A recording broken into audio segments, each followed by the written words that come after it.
মুসা আলাইহিস সালাতু ওয়াস সালাম বললেন, আমি সবচেয়ে বড় জ্ঞানী। এই কথা বলার পর আল্লাহ বললেন, দুই সমুদ্রের মিলনস্থলে এমন একজন জ্ঞানী আছে যে আপনার চেয়ে বেশি জ্ঞানী। মুসা নবী কয়, কাইফা বিহি, আল্লাহ ওনার কাছে কিভাবে যেতে পারবো? আল্লাহ বলে দিলেন, ইহমিল হুতান ফি মিকতাল, ডুলার মধ্যে। ডুলা চিনেননি? মাছ ধরেন আপনাদের দেশে কি কয়? ডুলা। মিকতাল মানে থলে। মিকতালের সুন্দর বাংলা থলে। কি থলে? ব্যাগ। দেশ গ্রামে কয় ডুলা। আল্লাহ বললেন, ইহমিল হুতান ফি মিকতালিন, থলের মধ্যে একটা মাছ নেওয়ার পর ফাইদা ফাকাত্তাহু ফাহুয়া যাক, অথবা ফাহুয়া সাম্মা, মাছ নেওয়ার পর আপনি তাকে সন্ধান করার জন্য বের হবেন। মাছ নিয়ে আপনি চলতে চলতে যেখানে যাওয়ার পর মাছ যখন আপনি হারিয়ে ফেলবেন, ওটাই হবে আপনার ওই জায়গা, যেই জায়গায় আপনি আপনার চাইতে বড় জ্ঞানীকে আপনি পাবেন। আবার বুঝেন, মাছ নেন, থলের মধ্যে চলতে থাকবেন, যাইতে যাইতে হঠাৎ এক জায়গায় মাছটা হারিয়ে ফেলবেন। যেখানে মাছটা হারিয়ে ফেলবেন সেখানে ওই ব্যক্তিকে পাবেন যে ব্যক্তি আপনার চেয়ে বড় জ্ঞানী। মুসা আলাইহিস সালাতু ওয়াস সালাম মাছ নিলেন, নেওয়ার পর ফানতালাকা, চলতে লাগলেন। ওয়ানতালাকা বিয়ুশা ইবনে নুন, উনি ওনার খাদেম হিসাবে, ওনার নুন, উনিও পরবর্তীতে নবী হয়েছে, নুন আলাইহিস সালাতু ওয়াস সালামকে সাথে নিলেন মুসা নবী। ফাহামালা হুতান ফি মিকতাল, মাছ নিছে একটা ব্যাগের মধ্যে, খাদেম সাহেবের কাছে মাছটা দিছে, চলো। তো যাইতে যাইতে ওনারা চলতে লাগলেন, চলতে চলতে হাত্তা ইদা কানা ফিস সখরা, একটা পাথরের কাছে গেছে দুজন, মুসা নবী, ইউশা। ইউশা নবীর নামটা সবাই বলেন, ইউশা ইবনে নুন, ইউশা ইবনে নুন, ইউশা সবাই বলেন ইউশা। হ্যাঁ, মানে পুরো নাম ইউশা ইবনে নুন। নুন আলাইহিস সালাত, নুনের ছেলে ইউশা আলাইহিস সালাতু ওয়াস সালাম।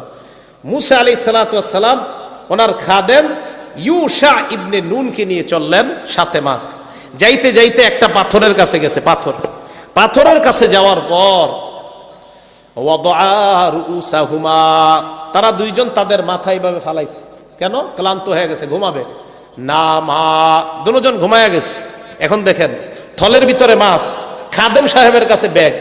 ফানসাল্লাল হুতু মিনাল মিকতাল, ব্যাগ থেকে মাছ বের হয়ে ফাত্তাখাযা সাবিলাহু ফিল বাহরি সারাবা, সমুদ্রের মধ্যে একটা সুড়ঙ্গ পথ তৈরি করে মাছ ওই দিক দিয়ে নিচে চলে গেছে। মুসা নবী ঘুমিয়ে আছেন। হাদিসের বর্ণনা, ওয়া কানা লি মুসা ওয়া ফাতাহু আজাবা, মুসা নবী এবং তার গোলামের জন্য আশ্চর্য একটা ঘটনা ঘটে গেল। ঘুম ভাঙার পর আবার তারা দুইজন চলতে লাগলেন। মাছ যে সুড়ঙ্গে চলে গেছে এটা আর খাদেমের মনে নাই। মুসা নবী এবং ইউশা দুজন চলতে লাগলেন। ফানতালাকা বাকিয়াতা লাইলাতিহিমা ওয়া ইয়াউমিহিমা, এরপরে বাকি দিন এবং রাত চলতে চলতে ফালাম্মা আসবাহা, যখন সকাল হয়, মুসা নবী তার খাদেমকে বললেন, আতিনা গদা আনা লাকাদ লাকিনা বিন সাফারিনা হাদা নাসাবা, নাস্তানো, ক্লান্ত হয়ে গেছি, এই সফরের ক্লান্তি আমাদেরকে ধরে ফেলছে, নাস্তা আনো। মুসা আলাইহিস সালাতু ওয়াস সালামকে ক্লান্তি ধরছে। আল্লাহ নবী বলেন, মুসা নবীর এই ক্লান্তি ততক্ষণ আসে নাই যতক্ষণ মাছ হারায় নাই। নবীজি বলেন, মাছ যেই জায়গায় হারিয়েছে, হারানোর পর ওনার ক্লান্তি আসছে, এর আগ পর্যন্ত চলতেছে, হারায় নাই। কতক্ষণ চলতেছে? আল্লাহ পাক রব্বুল আলামিন কোরআনে মুসা নবীর বক্তব্যটা পেশ করেন, লা আবরাহু হাত্তা আবলুগা মাজমাআল বাহরাইনি আও আমদিয়া হুকুবা, দুই সমুদ্রের মিলনস্থলে পৌঁছার আগ পর্যন্ত চলতেই থাকবো, চলতেই থাকবো। আও আমদিয়া হুকুবা, যুগের পরে যুগও যদি কেটে যায় এরপরও যেতেই থাকবো। ওই ব্যক্তিকে আমার পেতেই হবে যে আমার চেয়ে বড় জ্ঞানী। এই আয়াত প্রমাণ করে জ্ঞান অন্বেষণের জন্য সফর করা এটা কত বড় ফজিলতের কাজ। তাই রাসূল আকরাম সাল্লাল্লাহু আলাইহি সাল্লাম বলেন, মান সালাকা তরিকান ইয়ালতামিসু ফীহি ইলমা সাহহালাল্লাহু বিহি তরিক সাহহালাল্লাহু লাহু বিহি তরিকান ইলাল জান্নাহ, যে ব্যক্তি জ্ঞান অন্বেষণের জন্য রাস্তা অবলম্বন করে আল্লাহ পাক রব্বুল আলামিন জান্নাতে যাওয়া তার জন্য ওই রাস্তা সহজ করে দেন। সুবহানাল্লাহ। মুসা আলাইহিস সালাতু ওয়াস সালামকে আমি চলতেই থাকবো এই জ্ঞান অন্বেষণের জন্য। দেখেন তো তারা দুইজন একসাথে হওয়ার পর মুসা নবী কয়, নাস্তা আনো, বিসমিল্লাহ। আল্লাহুম্মা লাকাল হামদু ওয়া লাকাশ শুকরু। এখন নাস্তা নিয়ে আসছে খাদেম সাহেব।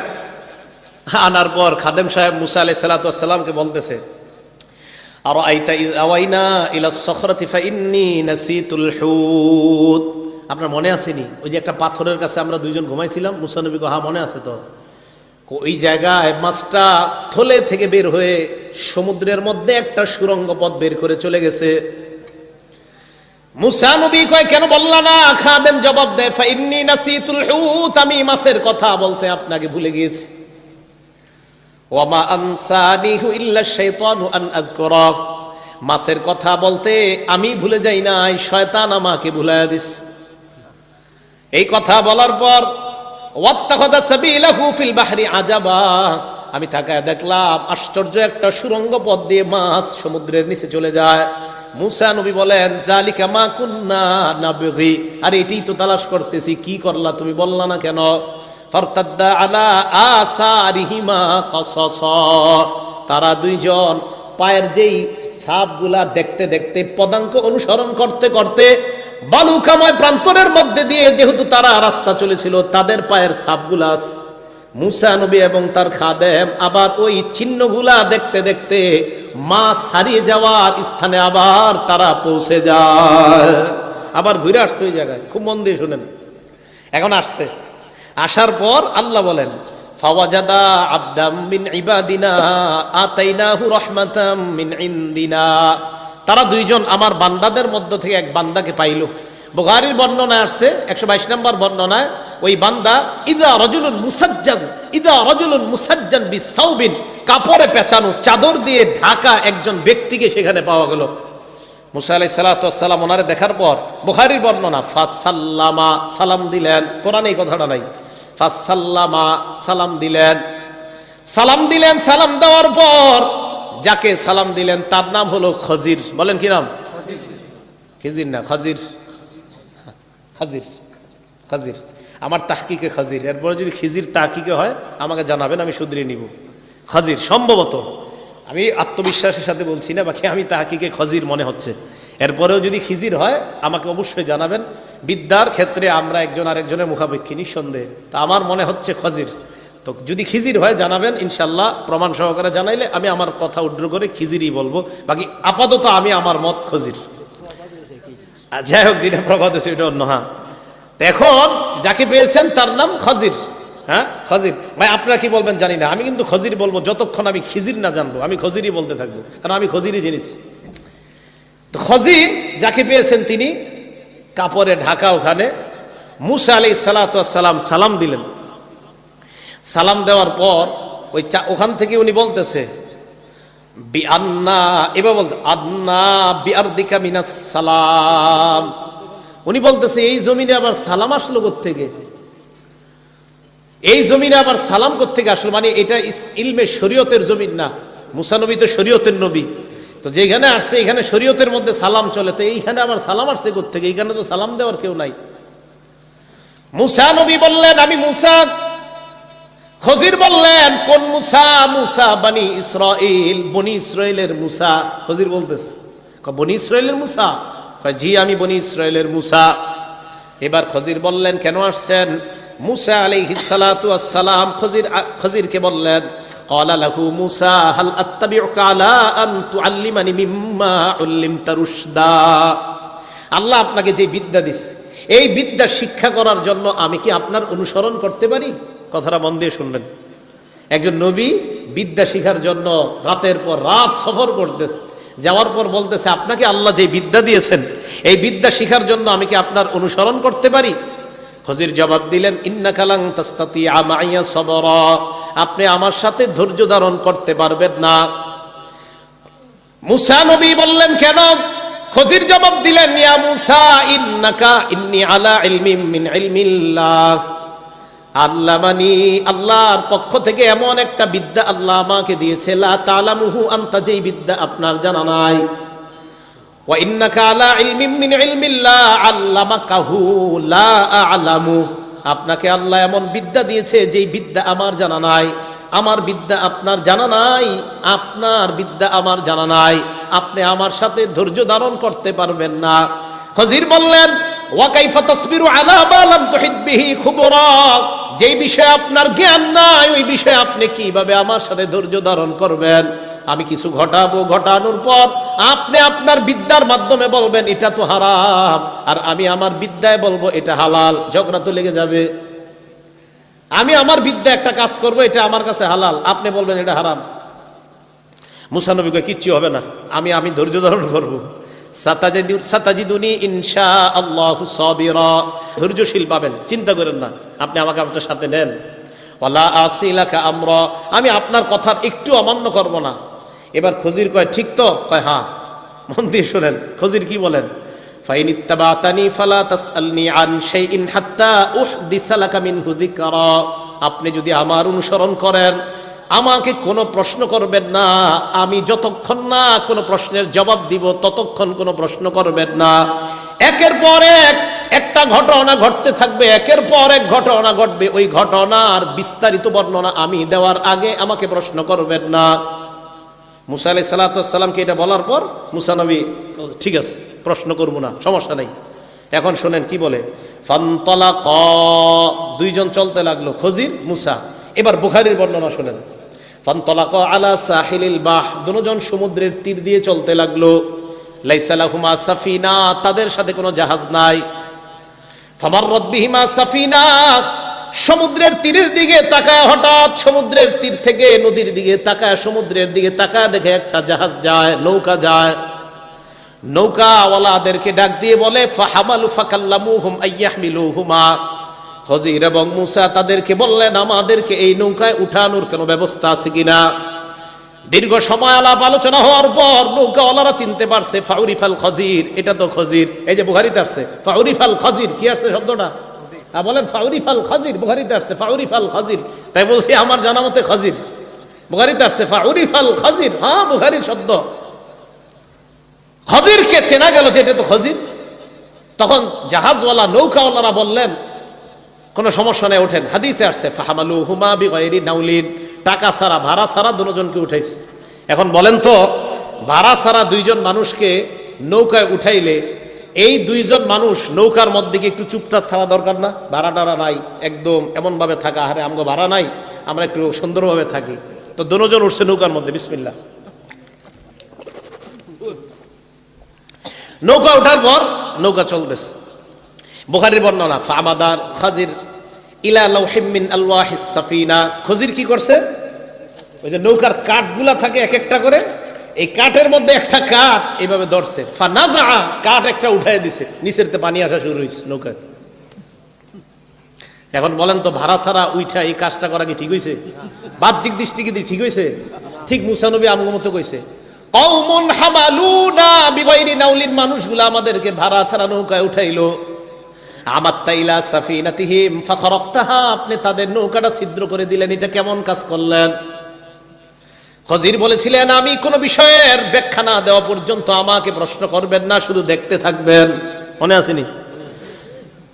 মুসা আলাইহিস সালাতু ওয়াস সালাম বললেন লাকাদ জিতা শাইআন ইমরা, আপনি একটা খারাপ কাজ করছেন, এটা ঠিক করেন নাই। কি করে দেখেন, আপনি একটা খারাপ কাজ করছেন, এটা সঠিক করেন নাই। তো শরীয়তের দৃষ্টিতে নৌকার কাঠ এইভাবে ছিদ্র করা আর নৌকায় পানি ঢুইকা মানুষ ডুবে যাওয়ার ব্যবস্থা করা, এটা তো শরীয়ত খারাপই বলবে। কি তো শরীয়তের নবী বলছে এটা খারাপ। খজির বলছে কি ব্যাপার, আপনি না বলছি কথা বলবেন না, কথা বললেন কেন? দেখেন কি কয়, মুসা নবী কয় আখরাকতাহা লিতুগরিকা আহলাহা, আপনি মানুষগুলোকে ডুবানোর জন্য নৌকাটা ছিদ্র করে দিলেন। লাকাদ জিতা শাইআন ইমরা, আপনি খারাপ কাজ করছেন। খজির জবাব দেয় আলাম আকুল্লাকা ইন্নাকা লান তাসতাতিআ মাইয়া সাবরা, আমি না আপনারে বলছি আপনি আমার সাথে ধৈর্য ধারণ করতে পারবেন না? মুসা নবী বললেন লা তুআখিজনি বিমা নাসিতু ওয়া লা তুরহিকনি মিন আমরি উসরা, আমার ভুলের জন্য আমাকে পাকড়াও করবেন না, ভুলে গেছে, আর হবে না। এবার ঠিক আছে, একবার করছি প্রশ্ন, ইনশাআল্লাহ চলেন, আর কিছু হবে না।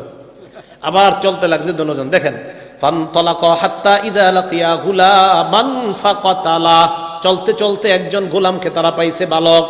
বুখারীর বর্ণনায় ইদা গুলামুন ইয়ালআবু মাআল গিলমান, একটা বাচ্চা অন্যান্য বাচ্চাদের সাথে খেলা করতেছে।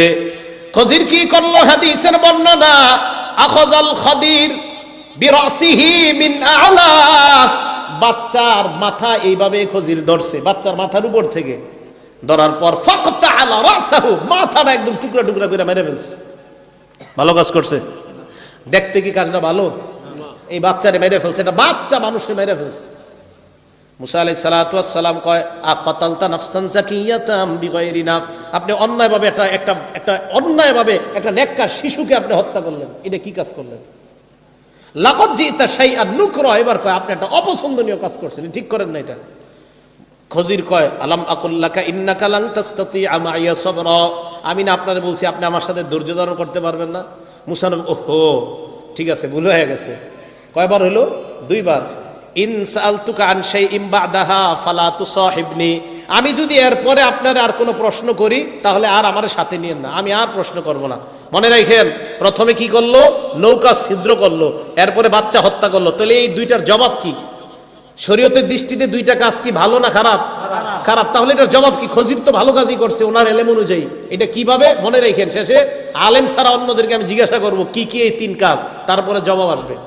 তাহলে প্রথমে 2টা, 1 নাম্বার নৌকা ছিদ্র করা, 2 নাম্বার বাচ্চাকে হত্যা করা। তো এইবার বলার পর মুসা আলাইহিস সালাতু ওয়াস সালাম বললেন, আমি যদি এরপর আপনাকে আর কোনো প্রশ্ন করি তাহলে ফালা তুসাহিবনি, আপনি আমাকে আপনার সাথে নিয়েন না। এই কথা বলার পর ফানতালাকা হাত্তা ইদা আতায়া আহলা ক্বরিয়া, দুজন চলতে লাগছে। চলতে চলতে এক গ্রামে আসছে। আসার পর ইস্তাতআমা আহলাহা, ক্ষুধার্ত দুজন। তো এই এলাকায় এসে মেহমানদারি চাইছে। ফাআবাউ আইয়ুদাইফুহুমা, ওই এলাকার লোকেরা কয় না আমরা মেহমানদারি করব না। এলাকার লোকেরা কয় আমরা মেহমানদারি করব না। এখন দেখেন, আমরা এক এলাকায় গেছি, যাওয়ার পর ক্ষুধায় মরতেছি, ওই এলাকার মানুষ কয় 1 গ্লাস পানিও খাওয়াবো না। ওই এলাকায় কি কোনো উপকার করতে আমাদের মন চাইবে কখনো? তো মুসা আর খজির গেছে, খিদা খাবার চাইছে। ফাবাউ আইয়ুদাইফুহুমা, এলাকার সবাই এদেরকে মেহমানদারি করতে অস্বীকার, না খাওয়াবো না। ফাওয়াজাদা ফিহা জিদারা, ওই এলাকার মধ্যে একটা দেয়াল পেয়েছি, ইউরিদু আইয়ান কাদ্দা, ওই দেয়ালটা পড়ে যায়, একটা দেয়াল, এটা পড়ে যাবে অবস্থা।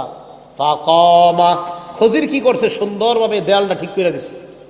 যে এলাকার মানুষ খাওয়ায় নাই, ওই এলাকার পড়ে যাবে দেয়াল, এটারে ঠিক করছে। মুসা নবী বললেন, এটা আপনি কি করলেন? এরাম করে খাবার দেয় নাই। লাউ শি'তা লাত্তাখাযতা আলাইহি আজরা, এই দেয়াল ঠিক করার বিনিময়ে চাইলে কিছু নিতে পারতেন। আপনি তো বলতে পারতেন যে দেয়াল ঠিক করে দেবো, পারিশ্রমিক দিতে হবে, পারিশ্রমিকের টাকা টুকা পাইলে আমরা দুইজনের খাবারের একটা ব্যবস্থা হতো। আপনি তো কিছু বলতে পারতেন, পারিশ্রমিক হিসাবে তারা আমাদেরকে খানাও খাওয়াইতে পারতো। খজির বলে, আবার এটাই তো আমার আর আপনার মাঝে পার্থক্য। হাযা ফিরাকু বাইনি ওয়া বাইনিক, এটা আর আমার মাঝে আর আপনার মাঝে পার্থক্য, মানে আমার জ্ঞান আর আপনার জ্ঞানের মাঝে এটাই পার্থক্য। আপনার জ্ঞানে আমি যে 3টা কাজ করেছি, 3টা কাজ অন্যায়, আমার জ্ঞানে এই 3টা কাজ সঠিক। কয় কিভাবে? এবার এক এক করে ব্যাখ্যা দেওয়া শুরু। উলামায়ে কেরাম চুপ। 1 নাম্বার কোনটা? হ্যাঁ, মাশাআল্লাহ, আরো জোরে 1 নাম্বার। এই ঘটনাটা বিবির গিয়ে শোনাবেন, কালকে চা স্টলে বসে এইগুলো আলোচনা করবেন, গীবত শেখায়ত না করে ইনশাআল্লাহ। একজন আরেকজনের সাথে এগুলো রেখে বিদ্যা চর্চা, এলেম চর্চা বাড়ানো দরকার। বাংলাদেশটাকে বিদ্যানগরী, কুফানগরী বানানো দরকার। আমার পড়াশোনা করে না, সব পড়াশোনা ছাড়া হয়ে যাচ্ছে, খালি মোবাইল নির্ভর হয়ে যাচ্ছে। মোবাইলে আরিফ বিন হাবিব এটা কইছে, বাস এটাই বিদ্যার মাপকাঠি হয়ে যায়, ঠিক না? মানে এটাই বিদ্যার মাপকাঠি না, এটা তো বিদ্যার মাপকাঠি না। পড়তে হবে, পড়াশোনা করতে হবে। মোবাইলের প্রতি এত আসক্ত হয়ে গেছে, পড়াশোনা করে না। করবে আর কি, পাশ এমনি হয়ে যায় সব। তো যাই হোক, এবার খজির জবাব দিতে লাগলেন। আম্মা সাফিনা, মাশাআল্লাহ, আপনাদের কথা ঠিক আছে। 1 নাম্বার জাহাজ, নৌকা। ফাকানাত লিমাসাকিনা ইয়ামালুনা ফিল বাহরি ফারাদতু আন আইবাহা ওয়া কানা ওয়ারাআহুম মালিকুন ইয়াখুযু কুল্লা সাফিনাতিন গসবা। 1 নাম্বার জাহাজ, আপনি দেখলেন জাহাজ আমি ছিদ্র করলাম, দেখতে যদিও জিনিসটা খারাপ, আল্লাহর পক্ষ থেকে আমি জানতে পেরেছিলাম একজন জালেম বাদশা কিছুক্ষণের মধ্যে এই সমুদ্রের মধ্যে আক্রমণ চালাইতে পারে দলুদস্যুদের মাধ্যমে। জলদস্যু যারা আছে সমুদ্রের মধ্যে, যারা ডাকাতি করে, তাদের মাধ্যমে ডাকাতি চালিয়ে ভালো ভালো নৌকাগুলা ছিনতাই করে নিয়ে যাবে। আমি চিন্তা করে দেখলাম এই নৌকাটা গরিব কয়েকজন মানুষের নৌকা, তারা এই নৌকার মাধ্যমে তাদের ভরণ পোষণের ব্যবস্থা হয়। আমি চিন্তা করলাম নৌকাটা ছিদ্র করে যদি ডুবাইয়া দেই, বাদশা জালেম যখন এই সমুদ্রের মধ্যে এসে এই নৌকাটা দেখবে, ছিনতাই করে নিয়ে যাবে। আমি চিন্তা করলাম ছিদ্র করলে নৌকা ডুবে যাবে। সমুদ্রের মধ্যে ডাকাতি শেষ হওয়ার পর বাদশা যখন চলে যাবে, সমুদ্রের নিচে আবার নৌকা তারা তালাশ করে পেয়ে যাবে। কাঠ লাগিয়ে আবার ভরণ পোষণের ব্যবস্থা হবে। আমি এই জন্য ছিদ্র করলাম যেন এটা ডুবে যায়, কিছুক্ষণ যেন এটা নিচে থাকে।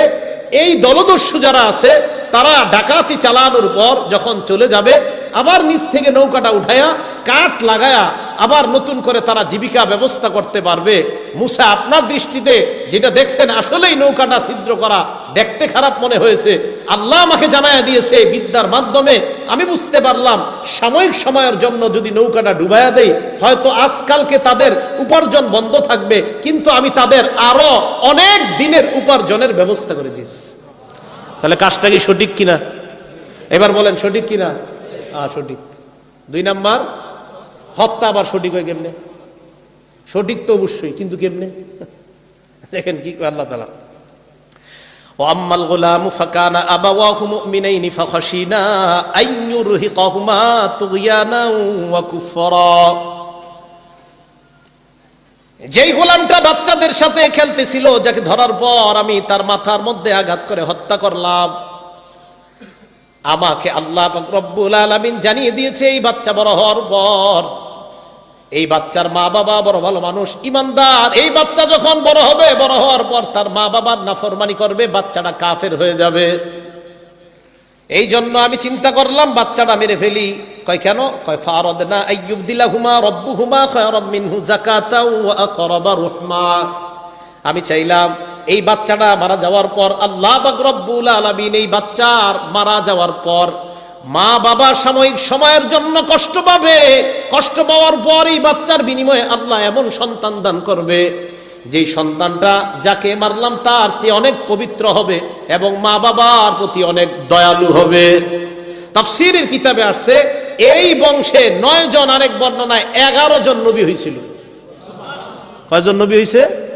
এক তাফসীরে আসছে এরপরে দোয়ার পরে একটা মেয়ে হয়েছে এই বংশে, মেয়ে, এই ছেলেটারে মারার পর এর বিপরীতে একটা মেয়ে হয়েছে, ওই মেয়ের বংশে 9 জন, কোন বর্ণনায় 11 জন নবী হয়েছে। তাহলে মারার কারণে লাভ হয়েছে না লস হয়েছে? এক কাফের মারা গিয়া 11 জন নবী, 9 জন নবী, নেককার কোন বিবি নারী দুনিয়াতে আসা, এটা কি লাভ না লস? লাভ। তাহলে দেখতে মনে হইলো একজন মানুষ হত্যা করা এটা খারাপ, খজিরকে আল্লাহ জানায়া দিছে এটা বড় হইলে কাফের হবে, এইটা দুনিয়াতে থেকে লাভ নাই, যাও। এর পরিবর্তে আল্লাহ পাক রব্বুল আলামিন নেককার সন্তান দান করেছে, ওই সন্তানের মাধ্যমে দুনিয়াতে মা বাবারও অনেক উপকার হবে, আবার এই সন্তানটা দুনিয়াতে যে সন্তান জন্ম দিবে তারাও পৃথিবীর মধ্যে অনেক ভালো হবে। তো বলেন তো, একটা খারাপের বিপরীতে তো 1000টা ভালো থাকে, 1000 ভালোটা গ্রহণ করবো না একটা খারাপ? তাহলে কাজটা দেখতে মনে হয়েছিল খারাপ, আসলে ভালো। মুসা নবীর শরীয়তে হত্যা দেখতে খারাপ, খজিরের শরীয়তে এটা দেখতে খারাপ না। এই জন্য আল্লাহ বলেছেন মুসা, আপনার চেয়ে বড় একজন জ্ঞানী আছে, 2 সমুদ্রের মিলনস্থলে গেলে পাবেন। 3 নাম্বার, কাচ্চা বুঝলাম, শেষে আমগরে যে এলাকায় খাওয়ান দিল না ওই এলাকার দেয়ালটা ঠিক করছেন কি লেগে? আর ঠিক করার পর টাকা নিলেন না কেন? এবার খজির জবাব দেয়, ও আম্মাল জিদারু ফাকানা লিগুলামাইনি ইয়াতীমাইনি ফিল মাদিনা। দেয়ালটা 2 জন এতিম বাচ্চার দেয়াল ছিল শহরের মধ্যে, কানা তাহতাহু কানজুল্লাহুমা, এই দেয়ালের নিচে তাদের সঞ্চিত সম্পদ ছিল। ওয়াকানা আবুহুমা সালিহা, তাদের মা বাবা ছিল নেককার, তাদের মা বাবা এই সন্তানদের জন্য ওই দেয়ালের নিচে সঞ্চিত ধনভাণ্ডার রেখে গেছে। আমি চিন্তা করলাম এই দেয়াল যদি পড়ে যায় এলাকার চোর বদমাশ বাটপাররা তাদের সম্পদগুলা নিয়ে নিবে, তাই আমি দেয়ালটা ঠিক করে দিলাম যেন তারা বড় হওয়ার পর জ্ঞান বুদ্ধি খাটিয়ে অথবা আত্মীয় স্বজনের কাছ থেকে জেনে তাদের মা বাবার রেখে যাওয়া সম্পদটা তারা এই দেয়ালের নিচ থেকে উঠায় নিতে পারে। তাই বড় হওয়া পর্যন্ত যেন দেয়ালটা মজবুত থাকে, এই জন্য আমি দেয়ালটা মজবুত করে দিলাম।